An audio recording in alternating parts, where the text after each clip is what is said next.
চুঁচুড়ার বিধায়ক অসিত মজুমদার দাপটে এবং হুঙ্কারে দুটি কারণের জন্য তিনটি বিধানসভা এলাকায় এসআইআর এর শুনানি সাময়িক বন্ধ হয়ে গেল। পুনরায় চালু হলো হুঙ্কার বিধায়ক অসিত মজুমদারের। আগামীকাল থেকে নির্বাচন কমিশন আইনের ধারা সুনির্দিষ্টভাবে লিখিতভাবে না জানালে সকল রাজনৈতিক দলের বিএলএ 2-দের শুনানির সময় প্রবেশ করতে না দিলে আগামীকাল থেকে সম্পূর্ণভাবে বন্ধ হয়ে যাবে শুনানি। এই নিয়ে রাজ্য জুড়ে তৃণমূলের সাধারণ সম্পাদক সর্বভারতীয় অভিষেক বন্দ্যোপাধ্যায়ের নির্দেশিত পথে অসিত মজুমদারের দাপট হুঙ্কারের কাছে শিল মোহর দিতে সাজো সাজো রব সারা বাংলা। যুক্তি শুনানির সময় যারা উপস্থিত থাকবেন সবাই কি শিক্ষিত, সবাই কি আইনের ধারা জানেন? যদি জানেন তবে কিছু বলার নেই। যেন নির্বাচন কমিশন বসে আছে কোনো ধনী দেশে, কোনো অশিক্ষিত নেই সেই এমন দেশে নির্বাচন কমিশনের দায়িত্ব পেয়েছেন। এই যুক্তি খাড়া হবে আগামীকাল এবং প্রয়োজনে সুপ্রিম কোর্টে যাবে বলে জানা যাচ্ছে। আমরা একটু অন্যরকম দুচোখ দিয়ে দেখি। আগামীকাল হতে যাচ্ছে বাংলা জুড়ে আরও সরগরম রাজনীতির চর্চা, এসআইআর নিয়ে চর্চা দেশ জুড়ে।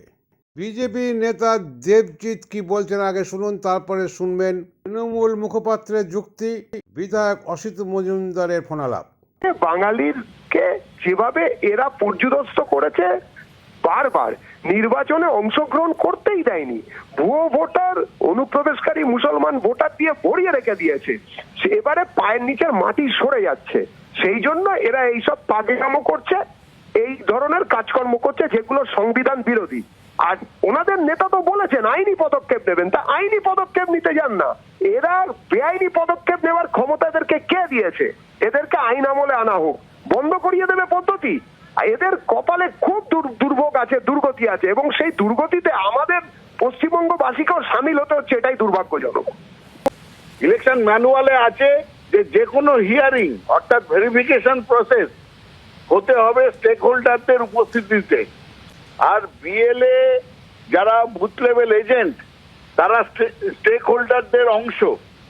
ইলেকশন ম্যানুয়ালে লেখা আছে। ইলেকশন কমিশন আজকে নতুন করে ওই হোয়াটসঅ্যাপ মেসেজ দিয়ে কোনো নতুন নিয়ম করতে পারেন না। হোক না সুপ্রিম কোর্টে শুনানি হোক, দেখা যাক কে যেতে, যা ইচ্ছে নিয়ম করবে। বিজেপি বলছে বলে যে কোনো ভেরিফিকেশন বলা হচ্ছে নাম তোলা, নাম বাদ দেওয়া, সেটা সকলকে জানিয়ে করতে হবে। এবং অবজেকশন বলে যে কথাটা আছে, এই সময়টা হচ্ছে ক্লেমস এন্ড অবজেকশন।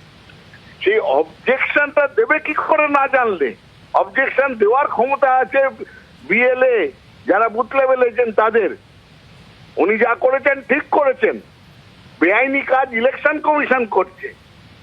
চুঁচুড়ায় শুনানি বন্ধ করার পরে নির্বাচন কমিশন নড়ে চড়ে বসলেন।